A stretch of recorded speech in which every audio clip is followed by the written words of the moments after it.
In this video, we're going to look at some of the ways to purge our hearts of both types of nifaq.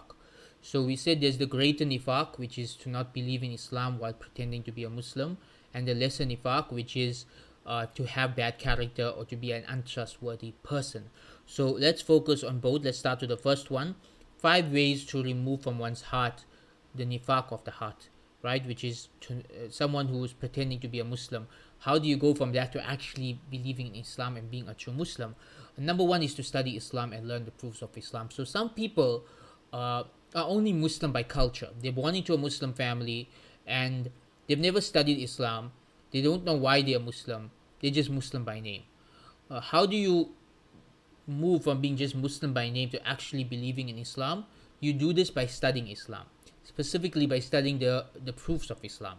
This is the science that will guide you towards becoming a better Muslim and to actually gaining conviction and pure Iman in Islam, right? And so, there's a radical shift that needs to take place here, which is one has to make a mental shift from being a Muslim by chance to being a Muslim by choice.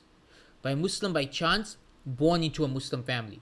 That's Muslim by chance, right? Muslim by choice, that you have studied Islam, you have been convinced by the proofs of Islam, you are now a Muslim because you believe in Islam. Everyone at some point in their life has to make this journey.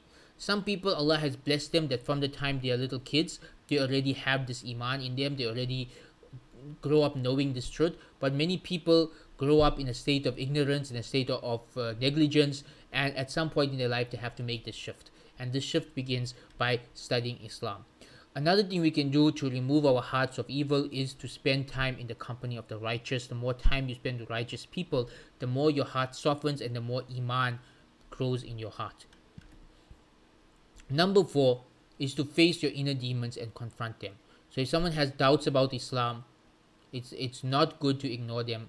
You need to face these doubts, you need to confront these doubts, you need to overcome these doubts. This is the only way to rid the soul of nifaq, is to face the doubts head on and to confront them and to overcome them.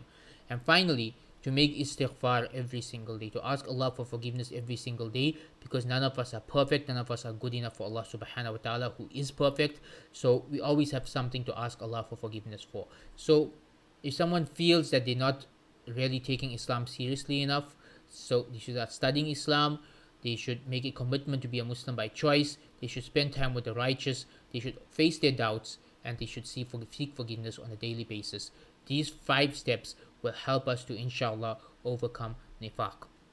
The other type of nifaq is the nifaq of our character, right? And nifaq of our character, there are 6 steps for overcoming this. Number 1 is do no harm. Don't hurt people. Simple as that. The essence of Islamic character is not to hurt anyone.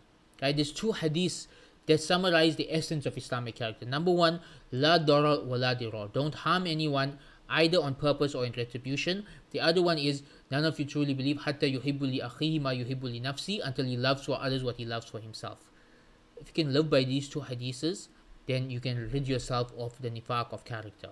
That your entire life is focused on not harming others and loving for others what you love for yourself. Do no harm, live a life of integrity, guard your tongue. The Prophet sallallahu alaihi wasallam said, "Al-Muslimu man salima al-Muslimuna min lisanihi wa yadi." That the Muslim is the one from whose hands and tongue other believers feel safe. Don't say anything or do anything that makes people feel unsafe, right? So what do you do when you mess up though? There's 4 steps for avoiding nifaq of character, which is to have integrity, guard your tongue, avoid harm, and love for others what you love for yourself. But what happens if you mess up?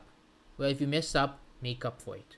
You hurt someone, do something good for them. You committed a sin, do a good deed.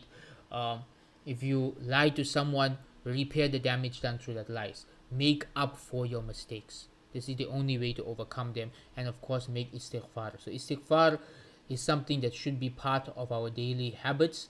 It helps us for everything, whether it's jealousy, hypocrisy, bad character, hatred, all of it. Daily istighfar helps us to make up for all of it, and this should be part of the daily practice of every Muslim, that we are constantly engaged in istighfar, because we have so much of sins and so much of problems in our hearts that really we need to be making istighfar at least 100 times every day. So these are the steps to purifying our hearts from nifaq.